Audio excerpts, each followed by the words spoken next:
이제 우리가 그리스도인의 자유와 양심의 자유라고 하는 이 주제에 대한 두 번째 시간이 되겠습니다. 우리가 지난 시간 신앙고백서 제20장 1항과 2항을 통해서 우리 예수 믿는 사람들이 누리는 자유가 과연 무엇이냐 하는 것에 대해서 우리가 함께 생각해 봤습니다. 한번 간단하게 한번 정리해 보죠. 우리가 예수님을 믿음으로 말미암아 그 안에서 얻게 된 자유, 첫 번째는 우리가 죄의 정죄와 형벌로부터 우리가 자유함을 얻게 되었다 하는 겁니다.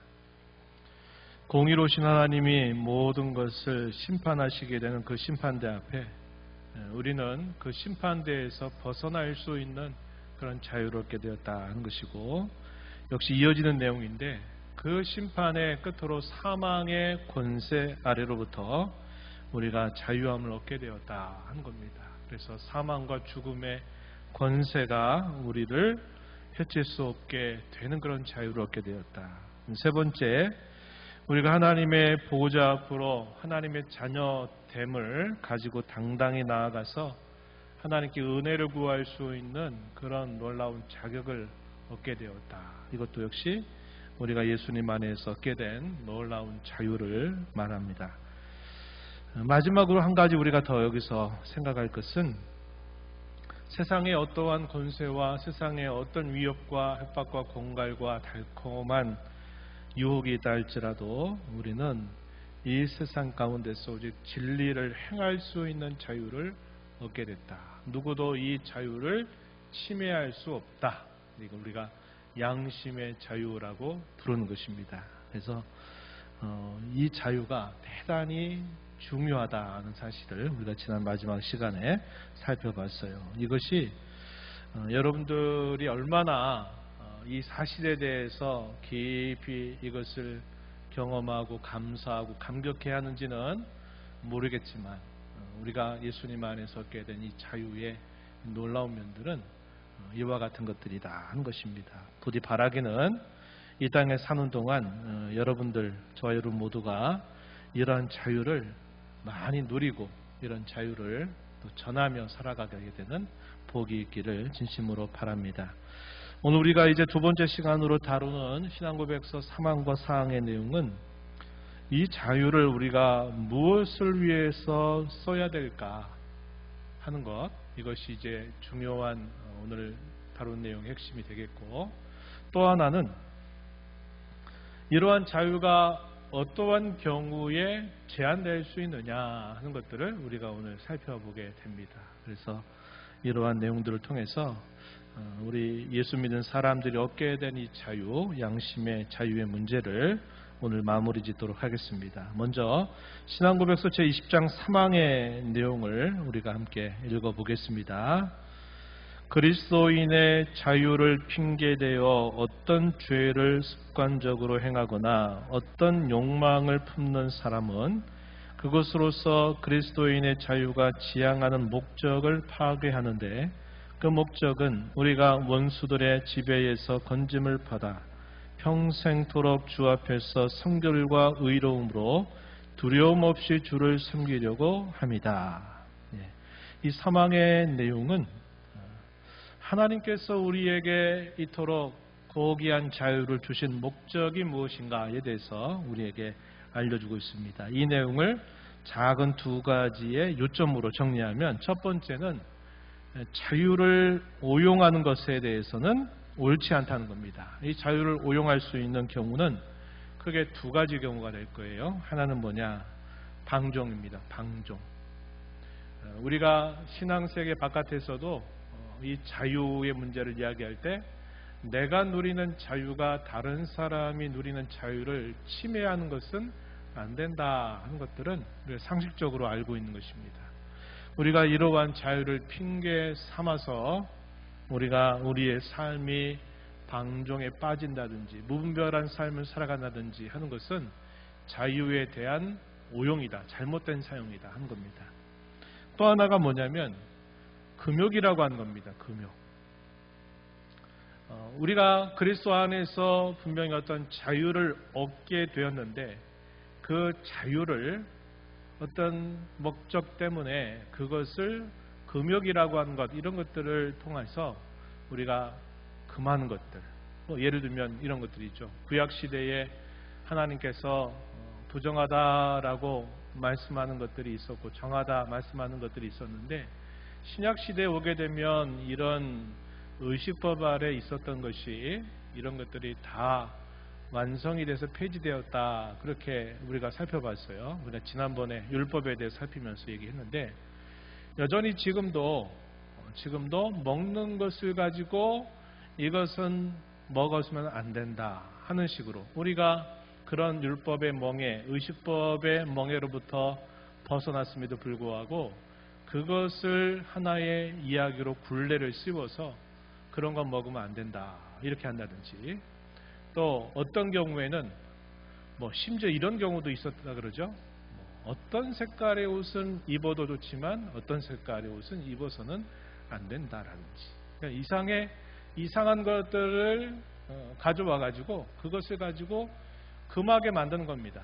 특별히 이런 구약의 여러 의식법적인 그런 요소들을 가지고 와서 그걸 가지고 지금도 그렇게 해야 된다라고 해서 금하게 만드는 것도 역시 그리스도께로부터 얻은 자유에 대한 오용이다. 그래서 이 두 가지 극단입니다. 하나는 방종이 되지 않도록, 하나는 금욕이 되지 않도록 하는 겁니다.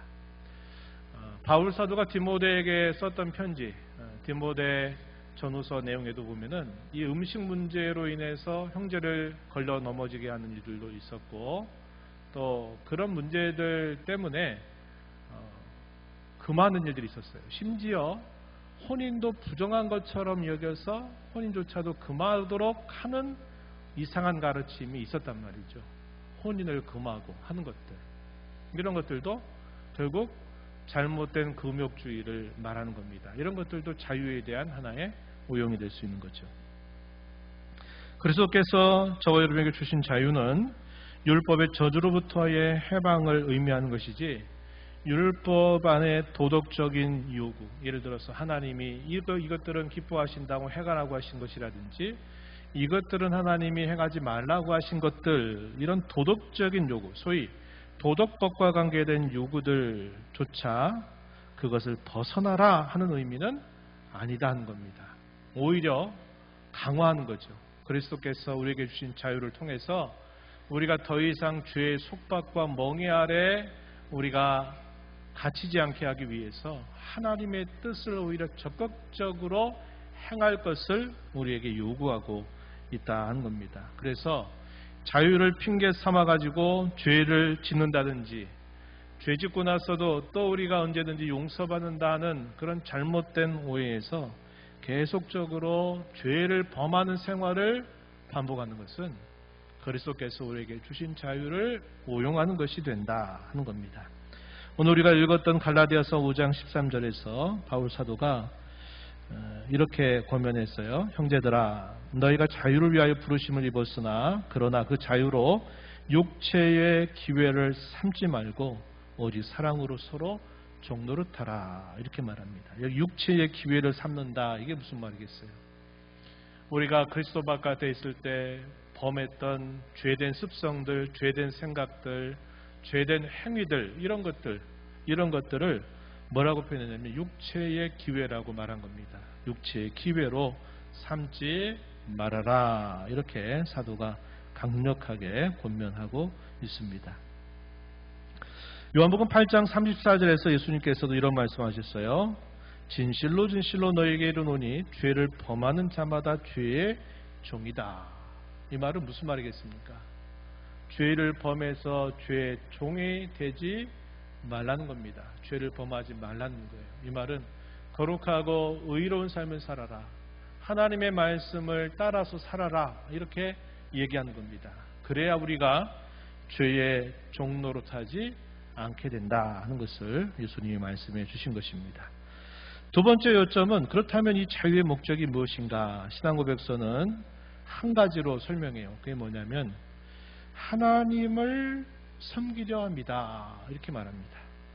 소극적으로 하나 더 넣으면 죄 혹은 원수들의 지배에서 벗어나서 평생토록 주님을 섬기는 것이다. 이렇게 말합니다. 이 자유의 목적을 거기에 가르쳐주고 있다는 겁니다. 그래서 우리가 이러한 내용들이 주께서 우리에게 주신 이 자유의 진정한 목적이다 하는 겁니다. 그래서 이런 자유와 더불어 우리가 조금 더 생각할 수 있는 것이 갈라디아서 5장 13절에서 읽었던 것처럼 사랑으로 종노릇하라 하는 표현들.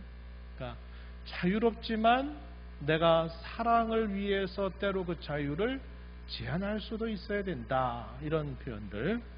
또 더 나아가서는 어떤 걸까요?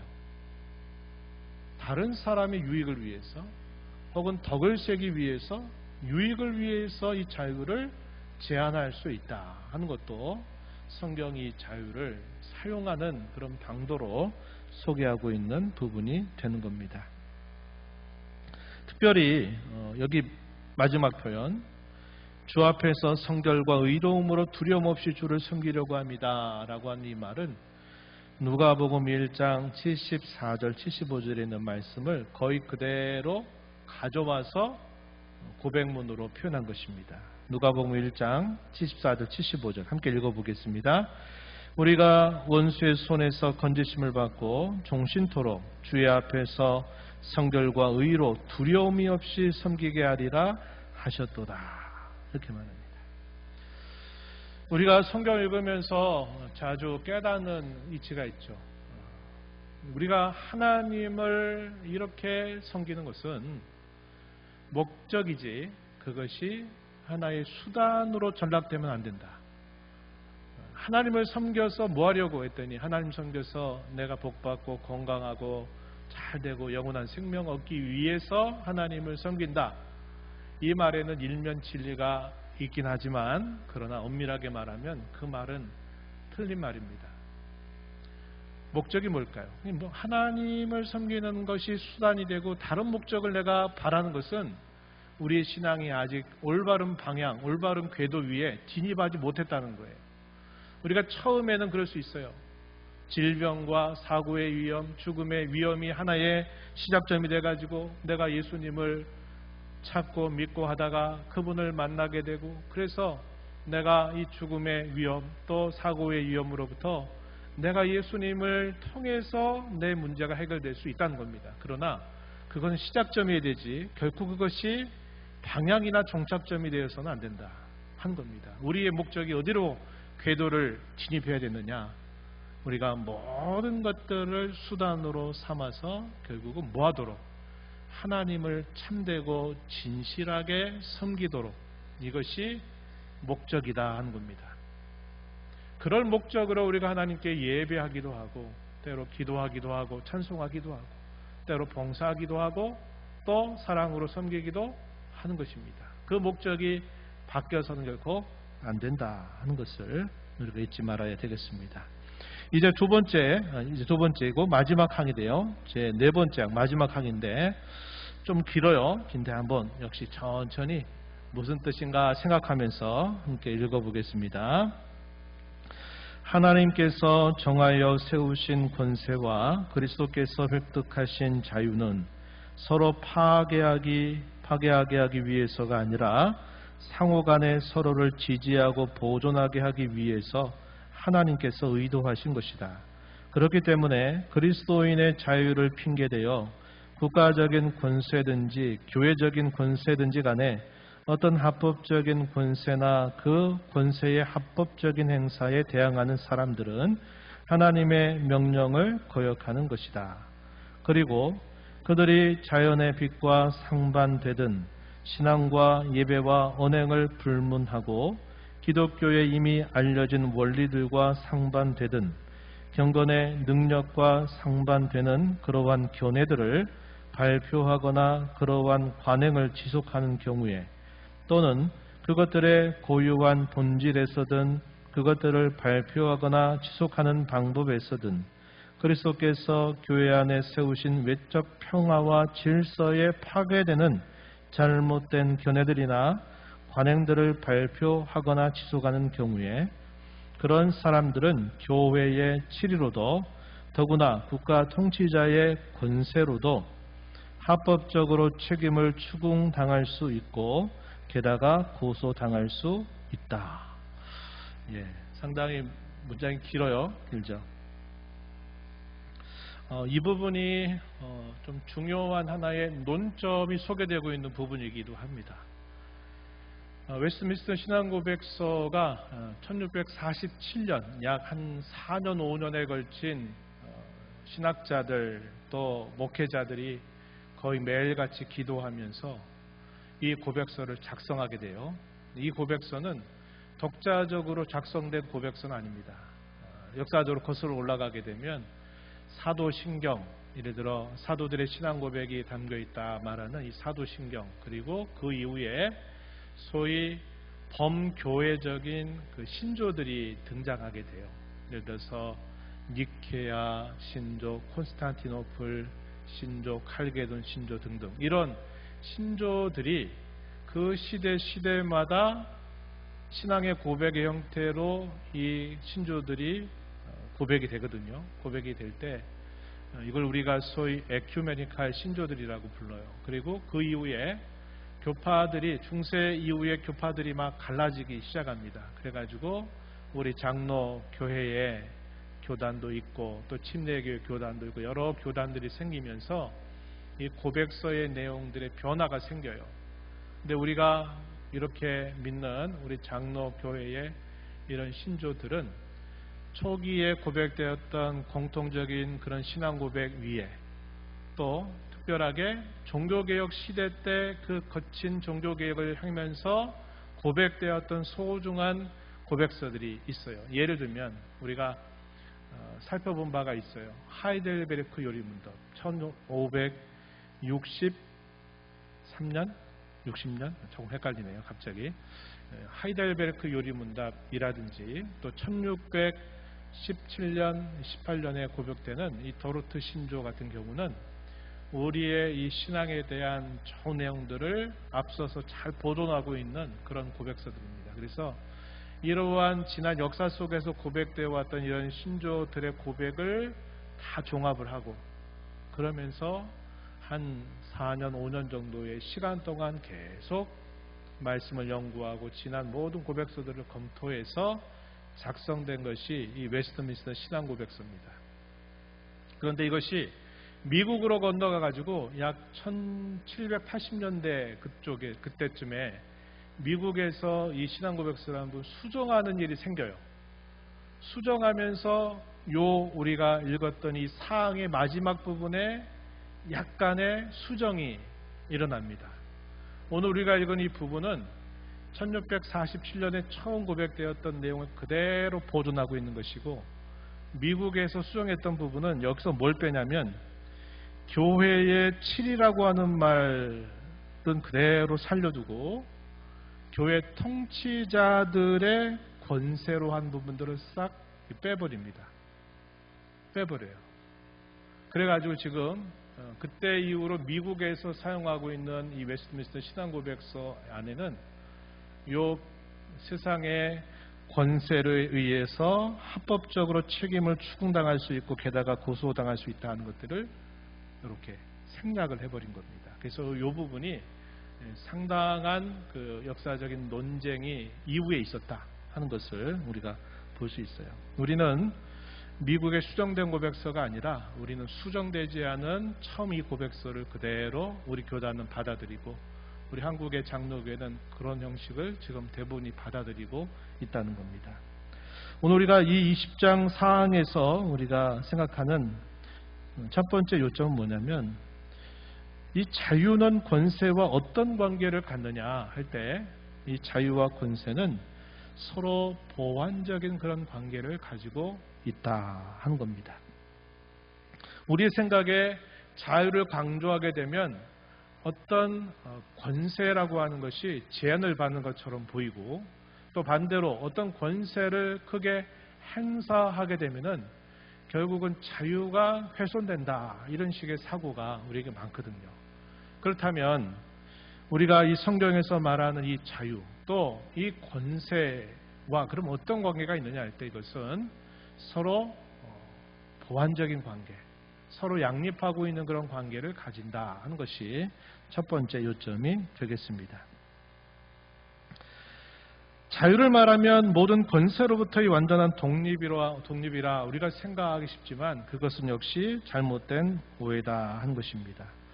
우리가 고백하는 이 신앙 고백서는 하나님께서 주신 이 양심의 자유와 하나님께서 제정해 주신 이 합법적인 권세, 이 권세는 결코 충돌하지 않는다라고 우리에게 소개해주고 있다는 겁니다. 그 권세의 대표적인 것들이 두 가지로 분류할 수 있어요. 하나는 교회의 권세, 하나는 세상의 권세라고 하는 겁니다. 그래서 이 권세들은 서로 충돌하지 않는다. 충돌하는 것은 결국 뭐냐? 무엇인가 잘못됐다는 것을 보여주는 것이지 성경 결코 이것을 충돌하는 것으로 말하지 않는다 하는 것입니다. 왜냐? 근본적으로는 자유도 누가 주신 겁니까? 하나님께서 우리에게 그리스도 안에서 주신 것이고, 권세도 누가 주신 겁니까? 하나님이 주신 거예요. 하나님이 없이 사람이 서로 사회적인 약속에 의해서 우리가 이 일들은 누가 하고 하니까 이 일들을 하기 위해서는 거기다 힘을 실어줘야 돼. 그러니까 사람들이 서로 약속해서 혹은 어떤 협약에 의해서 권세가 만들어진 게 아니라는 겁니다. 안 믿는 사람들은 이런 식으로 많이 이야기해요. 사회적인 합의에 의해서 결국 이런 권세가 만들어졌다라고 말하지만 성경은 모든 권세의 기원은 하나님으로부터 주어지는 것이다. 이렇게 분명히 말하거든요. 그러면 하나님께서 자유도 주시고 하나님께서 권세도 주신다면 한 분 하나님이 주신 자유와 권세가 충돌할 수 없는 겁니다. 충돌한다는 얘기는 결국 우리가 잘못 오해를 했다든지 우리가 남용을 했다든지 그런 문제지 결국 성경은 이것을 충돌된 것으로 말하지 않는다 하는 것입니다. 그래서 성경은 하나님의 사역자라고 할 때 두 부류의 사역자를 말해요. 우리가 뒤에 가서 읽어보겠지만 한 종류의 사역자가 누구냐? 오늘날로 말하면 말씀의 종, 오늘날의 말씀을 맡은 자, 목회자들을 하나님의 종이라고 불러요. 하나님의 사역자라고도 부릅니다. 우리는 여기까지만 이해하고 싶은데 성경은 그렇게 말하지 않고 세상에서 정치인들 또 공권력을 가지고 있는 사람들도 하나님의 사역자들이라고 성경이 말해요. 다시 말하면 그들도 하나님의 종이다라고 말합니다. 물론 우리의 기대는 이거죠. 정치인이면서 동시에 그가 하나님을 참되게 믿는 신앙인이라면 더없이 좋아요. 이상적으로 좋습니다.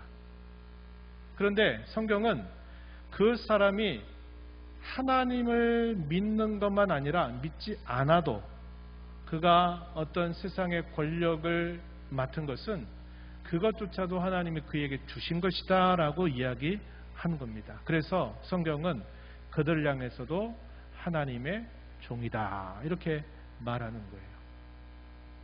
그런데 이 후자의 하나님의 종의 경우는 상황이나 역사에 따라서 그 용도가 달라요. 예를 들면 우리가 지금 느헤미야 에스라서에 이어서 느헤미야서를 읽어요.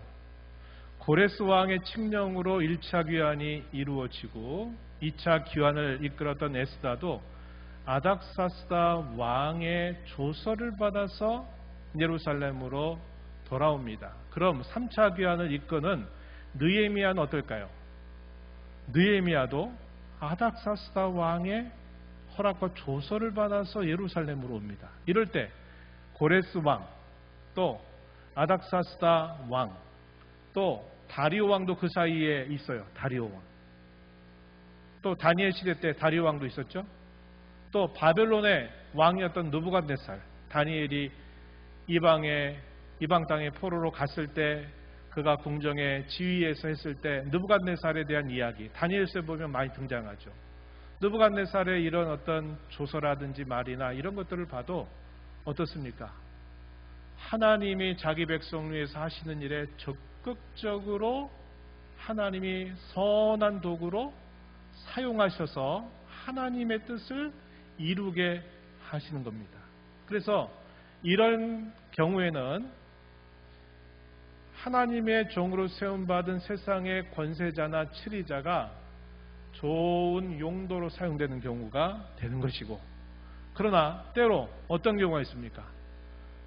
악한 왕들, 하나님을 모르는 것뿐만 아니라 그의 본성이나 그의 마음이 악한 그런 지도자들 같은 경우는 어떻게 많이 쓰이느냐?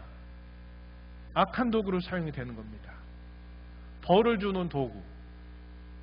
그래서 우리가 왜 국가와 이런 국가의 정치인들이라든지 공직자들을 위해서 우리가 왜 기도해야 되느냐 할 때, 그들이 우리와 주님의 몸된 교회를 위해서 선한 도구로 사용이 돼야지, 그들이 악한 도구로 사용이 될 때는 우리가 그러한 많은 것들을 짊어지게 된다는 겁니다.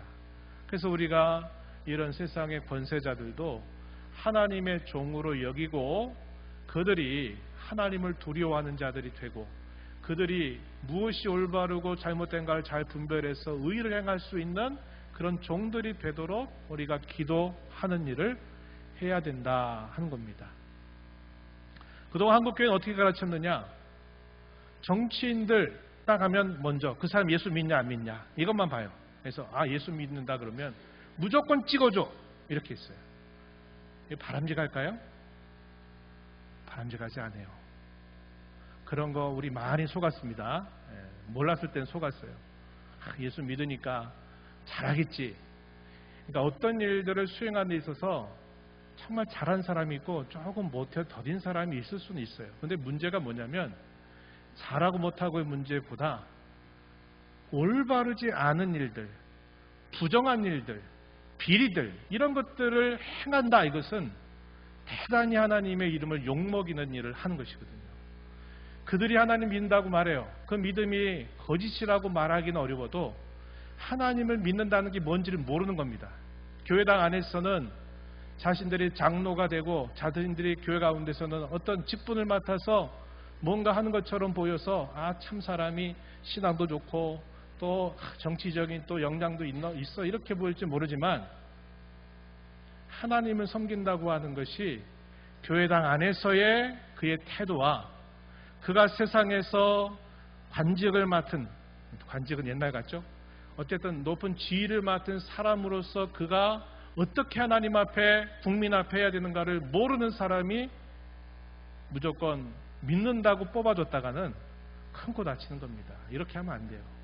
차라리 그럴 경우에는 안 믿는 사람이라도 그가 무엇이 옳고 그른가를 분별할 수 있어야 되고, 적어도 그의 양심이 우리가 말하는 성경에서 말하는 그 완벽한 의미에서의 양심의 자유가 아니더라도 그가 적어도 무엇이 옳고 그른가를 분별할 수 있는 사람을 뽑아주는 것이 이게 더 성경적이다 하는 겁니다. 그래서 더 좋은, 가장 좋은 이상적인 것은 아까 말씀드렸듯이 하나님을 섬기는 사람인데, 그 사람이 섬기면서도 그냥 상황에 따라서 표를 얻으려고 하는 사람이 아니라 정말 그 사람의 신앙과 삶이 표리부동하지 않고 정말 신실한 사람이면서 정치적인 역량이 있다면 가장 좋아요. 우리가 그렇게 되도록 기도해야죠. 그러나 신앙이 제대로 되지 않았는데 정치에 대한 관심이 있다고 무조건 밀어준다? 교회가 이런 일들을 앞에서 선동하고 한다? 이거 아주 잘못된 겁니다. 이렇게 가면 안 돼요. 우리가 조심해야 돼요. 왜 그러냐? 결국 세상의 권세도 하나님이 주시는 권세고 교회의 권세도 하나님이 주신 것이기 때문에 그 권세에 대한 책임이나 그 모든 근원 하나님이시고, 그 권세에 대한 심판을 누가 하시느냐? 결국 하나님이 하신다는 겁니다. 그래서 우리가 이런 부분들을 잘 생각해야 돼요. 이념 논리에 빠지지 마세요. 무조건 이념 논리에 빠지지 말고 무조건 그냥 사람 편들지 말고 저 사람 신앙이 있다고 잘하겠지, 그런 식의 생각은 여러분들이 하시면 안 돼요. 특히 선거 때 그렇게 하시면 안 됩니다. 진실한가를 볼 수 있어야 되고, 신앙이 아니더라도 올바르게 최소한 공공적인 양심을 가진 사람을 뽑는 것이 더 낫다 하는 것을 우리가 알 수 있게 됩니다. 그래서 이 두 번째 항에서는 어떤 이야기냐면 권세가 자유를 제한할 수 있는 경우가 있다는 겁니다. 어떤 경우냐?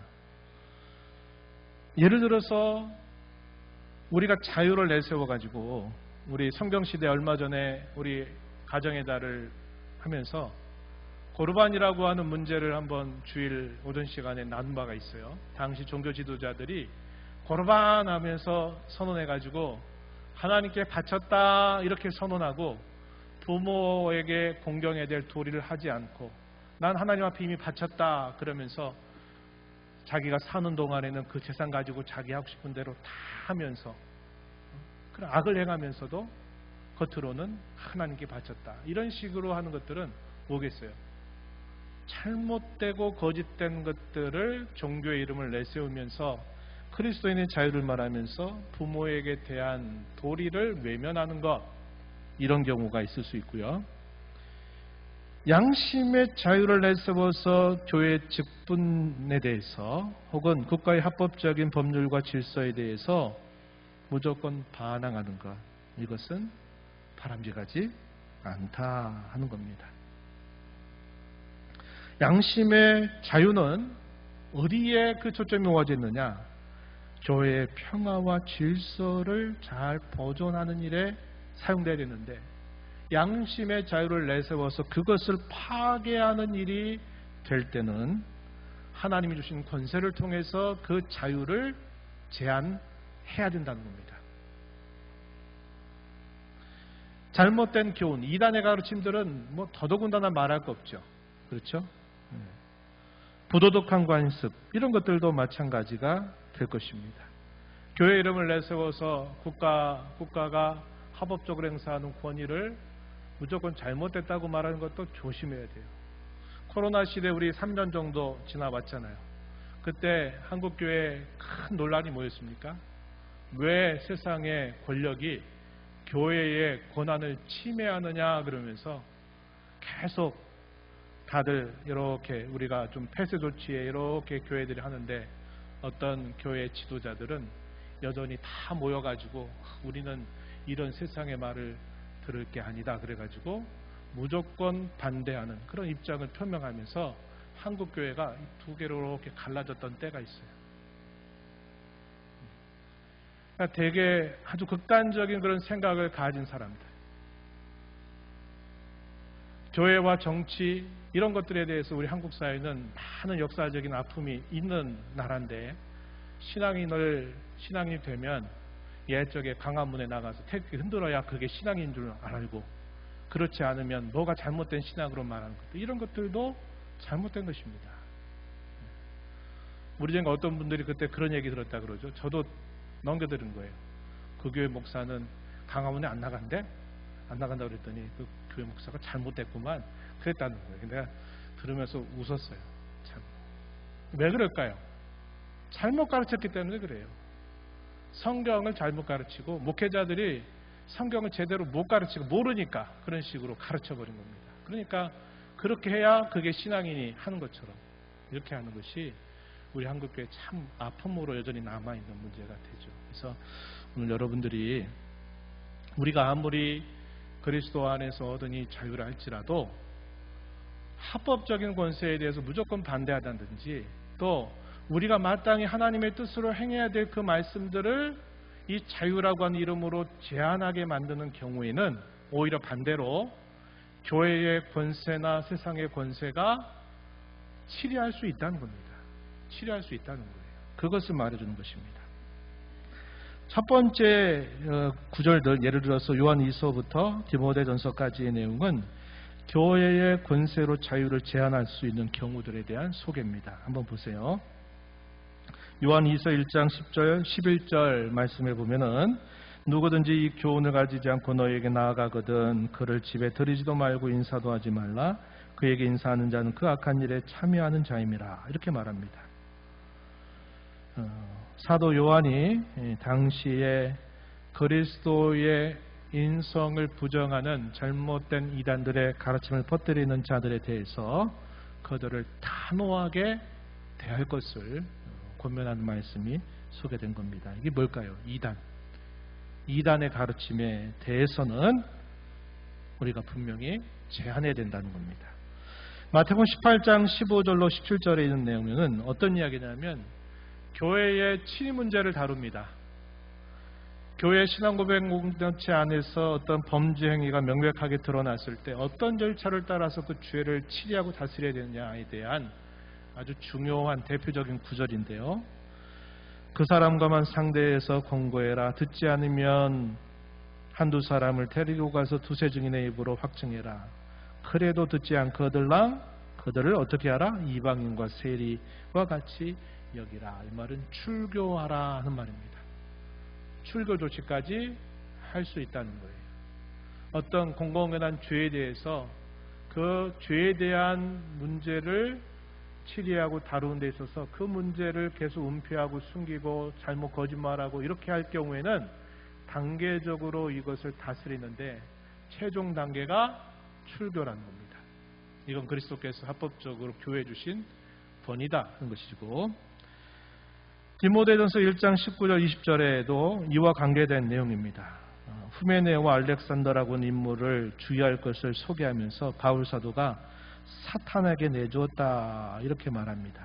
또 이것도 결국 이런 교회 권세에 의한 영적인 치리를 말하고 있는 것이라는 겁니다. 그러니까 교회의 자유라고 하는 이름으로 잘못된 교훈을 퍼뜨리거나 공공연하게 드러난 범죄 행위를 자유라고 하는 이름으로 혹은 사랑이라고 하는 이름으로 무조건 덮어주는 것에 관해서 그때에는 교회의 주신 권세를 통해서 이 죄를 합법적으로 다스릴 수 있다는 것이고, 이하의 주어는 로마서 13장에서부터 다니엘서 3장에 이른 내용은 어떤 내용이냐?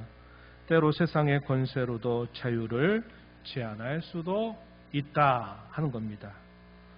그래서 제가 조금 전에 소개해드렸던 내용이 로마서 13장 3절 4절에 보면요, 이렇게 표현했어요. 한번 눈으로 보세요. 중간 부분에 보면 그는 하나님의 사역자, 하나님의 종이 되어 내게 선을 베푸는 자니라. 그러나 내가 악을 행하거든 두려워하라. 그가 공연히 칼을 가지지 아니하였으니 곧 하나님의 사역자, 종이 되어 악을 행하는 자에게 진노하심을 따라 보응하는 자니라. 그래서 이 세상에 권세를 가진 사람을 역시 하나님은 그의 종이라고 부르시고 계시다 하는 것을 우리가 알게 됩니다. 그래서 우리의 자녀나 또 우리의 후손 중에서 이런 정치에 대한 관심이 많고 그런 쪽에 나름 어떤 사명감을 가지고 있는 자녀나 손이 있다면 그들이 하나님을 참되게 알고 섬기는 신실한 종이 되도록 기도하고, 또 그들이 세상 가운데서 그런 치리에 대한 그런 훈련들을 잘 받아서 정말 주님과 주의 나라를 위해서 선하게 사용되는 그런 정치인이 될 수 있도록 교회가 격려하고 기도할 수 있어야만 된다는 것이죠. 에스라서 7장 25절로 28절, 제가 오늘 성경 구절은 안 읽었는데 낮 시간에 제가 이 내용을 소개했어요. 이게 2차 귀환을 준비할 때 당시 아닥사스다 왕이 에스라에게 내렸던 조서 내용 가운데 있었던 것입니다. 그에게 어떤 곳에까지 줬다고요? 재판장을 세우고 또 치리하게 하고, 그 치리에 복종하지 않을 때는 심지어 죄를 정하여 죽일 수도 있고 귀양을 보낼 수도 있고 가산을 몰수하기도 하고 옥에 가둘 수 있는 권세까지 이 에스라에게 왕이 위임했다고 하는 겁니다.